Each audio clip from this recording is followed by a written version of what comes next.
Quelle place pour l'Afrique au sein de la gouvernance mondiale? Seconde partie de ce numéro de votre émission Invité Afrique qui reçoit Paul Amegankpo, directeur de l'Institut Tamberman pour la gouvernance. Monsieur Amegankpo, certains analystes, et vous-même vous l'avez souligné sur ce plateau, pensent que le Conseil de sécurité de l'ONU est obsolète, reflétant les dynamiques d'après-guerre plutôt que les réalités actuelles. La question qui se pose, de quoi cette nouvelle configuration devrait prendre en compte au niveau du Conseil de sécurité? Cette nouvelle configuration qui est exigée et qui doit être opérationnelle très rapidement pour équilibrer les forces mondiales doit reposer sur un siège permanent au Conseil de sécurité pour l'Afrique avec un droit de vote. Et au niveau de l'Afrique, il y a deux options. Il y a la possibilité d'octroyer ce siège à un pays émergent au niveau de l'Afrique. Il y en a. Nous avons en tête l'Afrique du Sud qui mérite amplement et qui répond à un certain nombre de critères parce que l'Afrique du Sud est capable de produire même de l'armement, soit il y a d'autres, il y a l'Algérie, il y a l'Égypte, il y a le Nigeria, on a d'autres puissances et donc le problème ne se pose pas. Le continent peut déterminer le pays qui pourrait donc recevoir ce siège permanent et agir au nom du continent. Au-delà d'un pays, l'Union africaine se construit aujourd'hui. Et donc, il y a une possibilité d'octroyer ce siège à l'Union africaine, puisque l'Union africaine dispose d'un conseil de sécurité, de paix et sécurité, qui joue déjà amplement le rôle similaire de conseil de sécurité des Nations Unies. Et donc, ce droit de veto devrait être exercé par cette commission de l'Union africaine qui va agir au nom du continent, au sein du Conseil de sécurité, pour défendre les intérêts du continent. Et donc ce changement-là est important aujourd'hui, sinon on serait dans un conflit, on se sentirait toujours marginalisé, et nous savons que les retombées ne sont pas que sécuritaires. Aujourd'hui, la perception de la jeunesse africaine par rapport au reste du monde n'est pas une perception élogieuse. Les jeunes considèrent l'Occident comme étant toujours impérialiste, comme ayant une mentalité dominatrice. Pour corriger ce déséquilibre et changer le paradigme, changer l'élément de langage, il va falloir reconnaître ce siège permanent au continent pour que la jeunesse africaine se sente désormais responsable vis-à-vis de ses choix et demande des comptes aux dirigeants qui représentent le continent au niveau de cette grande instance qu'est le Conseil de sécurité des Nations Unies. Une gouvernance mondiale plus juste, et c'est le plaidoyer que mène depuis quelques années l'Union africaine, justement. Comprenez-vous pourquoi cet appel de l'UA peine à trouver écho favorable?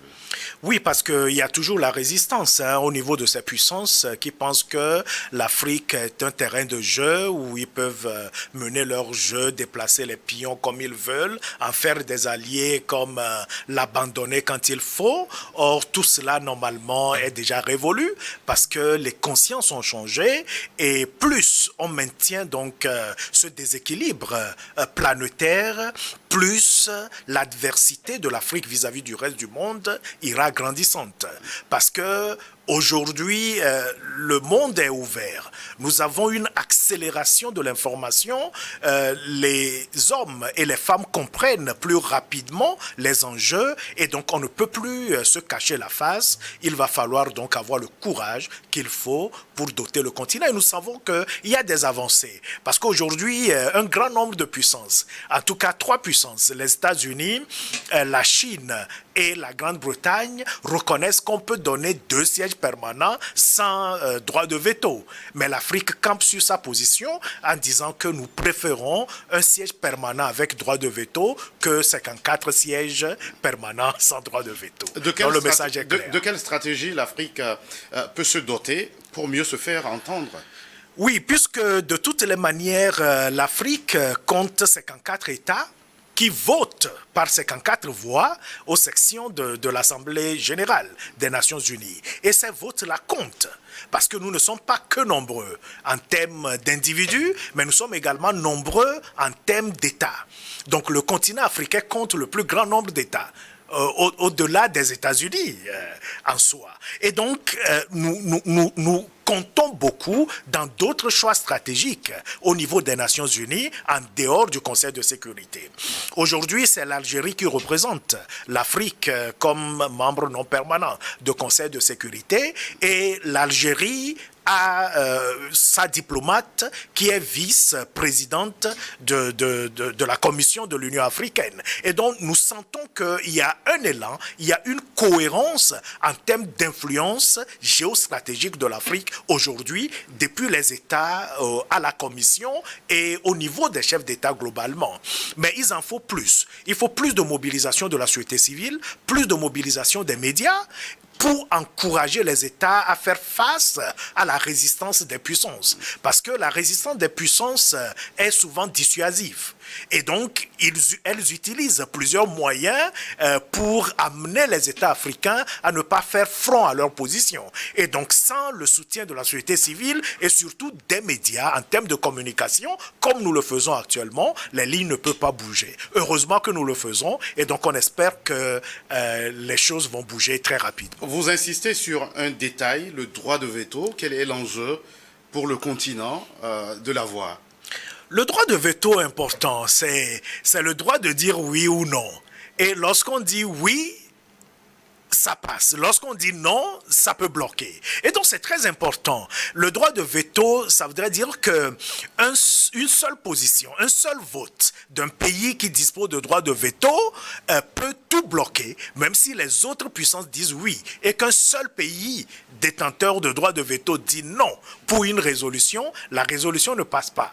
C'est-à-dire qu'on jette ça au corbeil. Et donc, c'est très important. C'est une influence importante. Ça veut dire que lorsque le continent aura un droit de veto, le continent va peser au même titre que l'Europe, avec la France, au même titre que la Grande-Bretagne, au même titre que la Russie et au même titre que l'Asie représentée par la Chine.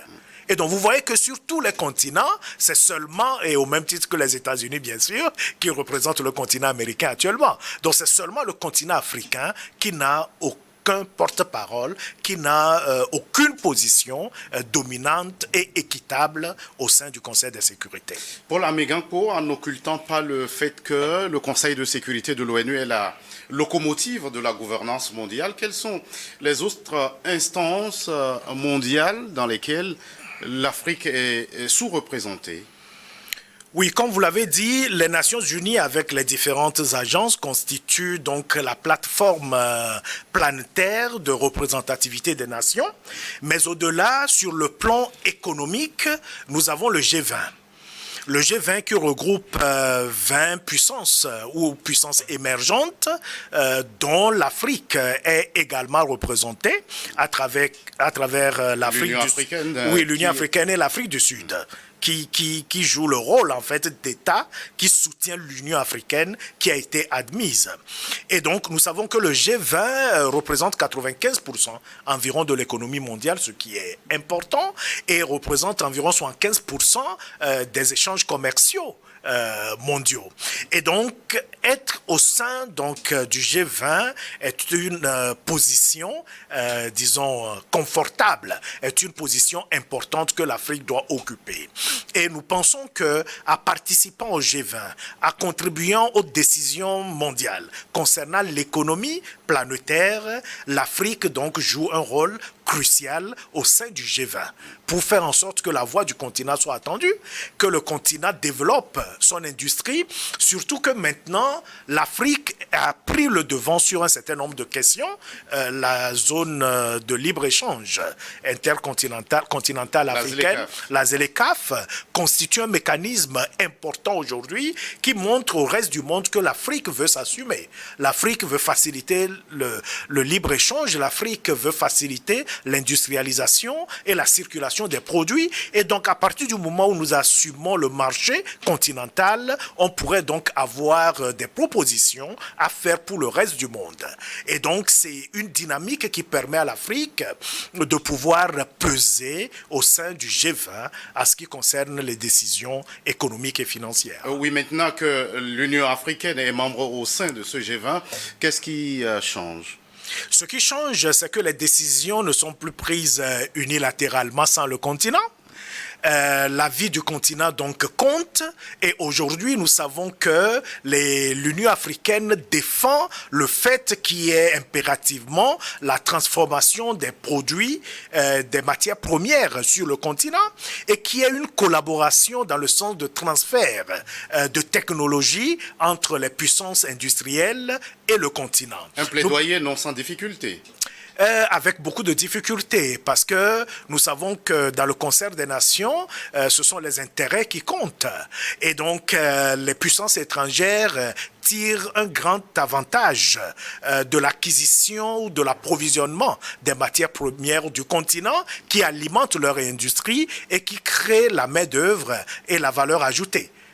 Au niveau de ces puissances-là. Et donc, elles ne seront pas prêtes à pouvoir lâcher prise tout de suite. Mais à partir du moment où le débat est engagé, l'Afrique qui s'assume à travers la ZLECAf et également le continent à travers certains pays qui développent leur industrie, nous pensons qu'à un moment donné, l'équilibre viendra peu à peu. Mais le chemin reste encore long. Oui, dans quelle mesure peut-on amplifier les priorités africaines au sein des forums mondiaux ? Oui, pour le faire, il faut comprendre les enjeux. Il faut que l'Afrique cesse de tendre la main. Ça, ce message n'est pas encore clairement compris. Parce que jusqu'à aujourd'hui, il n'y a pas une seule année où dans un pays, on ne parle pas de FMI, de la mission du FMI, des crédits du FMI ou de la Banque mondiale. Il y a des pays qui se passent aujourd'hui du FMI. Le Botswana l'a fait, l'île Maurice l'a fait, d'autres pays l'ont fait et commencent alors à consolider leur économie indépendamment de ces pays. Parce que dans les années 80, l'Afrique représentait plus de 4% des échanges commerciaux au niveau mondial. Mais aujourd'hui, c'est à peu près 2%, 2 à 3. Ça veut dire qu'il y a eu une régression parce qu'effectivement, à partir des années 85 et 90, il y a eu les plans d'ajustement structurel. Et donc, ces plans d'ajustement imposés par le FMI et la Banque mondiale avaient amené donc l'Afrique à ne pas investir dans le capital humain, à ne pas investir dans l'industrialisation. Et donc, les paradigmes n'ont pas changé parce qu'ils n'ont que les mêmes mécanismes qui reproduisent. À un moment donné, il va falloir rompre avec ces mécanismes-là et s'autosuffire afin d'investir les ressources propres dans les secteurs porteurs, surtout d'industrialisation, de transformation des matières premières et des canaux de distribution au niveau du continent. Donc c'est seulement comme ça que le continent africain pourrait devenir émergent et occuper la place qui lui revient au niveau du Conseil de sécurité, mais également au niveau d'autres instances de gouvernance économique. En évoquant ces institutions de Bretton Woods, s'il y a une autre préoccupation grandissante pour l'Afrique, c'est la question de la dette. Paul Amégankpo, quelle nouvelle approche de cette dette et de la liquidité pour le continent? Moi, je ne pense pas que le continent africain est trop endetté. Je pourrais surprendre sur ce plan. Parce que l'endettement n'est pas le problème, c'est la qualité des investissements et le retour sur investissement qui compte. Maintenant, il y a plusieurs facteurs qui font que l'endettement du continent ne profite pas au continent parce qu'effectivement, les investissements ne sont pas dans des secteurs transformateurs, dans les secteurs industriels, dans les secteurs à fort potentiel de valeur ajoutée. Et donc, lorsque c'est comme ça, c'est comme si on prête de l'argent pour consommer, pour acheter des aliments et manger. Et lorsque l'argent finit, l'aliment finit au même moment et donc on devient pauvre et on reste au même niveau. Mais lorsqu'on prend de l'argent pour investir dans un secteur productif, on va réaliser qu'on crée de la valeur ajoutée, donc on crée de la richesse et à partir de cet instant, l'endettement serait soutenable. Parce que nous connaissons des pays, même les États-Unis, sont à peu près 200% d'endettement par rapport à leur PIB. La France est aujourd'hui vers 120 ou 140%. Le Togo, par exemple, nous sommes autour de 70-75% de l'endettement par rapport à notre PIB. Ça veut dire que nous ne sommes pas très endettés par rapport à ces pays, mais c'est parce que notre croissance ne permet pas justement de justifier ce phénomène d'endettement que nous payons à travers les services de dette chaque année, mais dont on ne voit pas les produits. Donc, il faut repenser de manière structurée la problématique de l'endettement. Heureusement que la société civile et les médias s'invitent également sur ce débat-là pour faire en sorte que nos décideurs comprennent que ce n'est pas l'endettement qui pose le problème et que les pays riches ou les pays donateurs ou les institutions bailleurs de fonds comprennent que l'Afrique n'a pas peur de l'endettement, mais plutôt comment orienter cet endettement pour que le service des dettes ne pèse pas plus que la richesse et la valeur ajoutée créée par les investissements. Et puisque vous êtes aussi membre de la société civile, Paul Ameganko, quel rôle croissant les think tanks peuvent-ils, par exemple, jouer dans l'élaboration de programmes de l'Afrique pour un système financier mondial équitable et durable? Oui, c'est l'analyse qui place le citoyen au cœur. Les think tanks et la société civile, notre avantage, c'est que nous sommes proches des citoyens et de manière indépendante, nous sommes libres de collecter des informations et faire des analyses libres. Nous ne sommes pas sujets donc au mandat politique, nous ne sommes pas sujets au profit et donc notre contribution à travers des analyses sur les politiques publiques, des propositions, des plaidoyers, l'offre des cadres de concertation multi-acteurs pour changer le système de gouvernance, d'abord au niveau de nos pays, mais également au niveau des regroupements régionaux et internationaux, permettent justement d'apporter des idées nouvelles aux décideurs, nourrissant alors les prises de décision afin que les décisions soient plus performantes et que les actions qui s'en suivent soient suivies pour que nous ayons donc un changement qualitatif au niveau de notre économie, mais également au niveau des positions politiques et géostratégiques. Et Paul Ameganko, une dernière question. La justice internationale a toujours été décriée lorsqu'on se retrouve devant des poursuites de la CPI qui, dans leur majorité, sont dirigées contre des dirigeants africains. Récemment, les États de l'AES ont décidé de claquer la porte à la CPI. Une décision justifiée toujours par cette justice à double vitesse. Très rapidement, en quelques secondes. Oui, la justice internationale a commis une faute originelle en s'en prenant trop vite et trop souvent aux dirigeants africains, trop facilement. Et aujourd'hui, nous comprenons que les donnes changent parce qu'effectivement, la société civile et certains décideurs ont décrié cette situation et nous remarquons que les gens comme Netanyahou sont aujourd'hui poursuivis et sous mandat d'arrêt, que quelqu'un comme Vladimir Poutine pourrait se voir desservir un mandat d'arrêt. Ça voudrait dire que ce n'est plus le continent. Et donc, le fait pour les pays du Sahel de sortir de la CPI pose un problème parce qu'il faut quand même que les dirigeants répondent pénalement pour des crimes contre l'humanité qui sont commis. Et à partir du moment où nous n'aurons pas de garantie qu'au sein de ces États, les dirigeants actuels ou futurs, ou même les dirigeants passés, peuvent répondre des actes attentatoires à la dignité humaine, cette sortie est à questionner. Paul Ameganko, merci d'être passé sur ce plateau. Vous êtes directeur de l'Institut Tamberma pour la gouvernance. Merci pour vos analyses. C'est moi qui vous remercie. Merci aussi à vous qui êtes restés à notre compagnie. À très vite pour un autre numéro de votre émission Invité Afrique.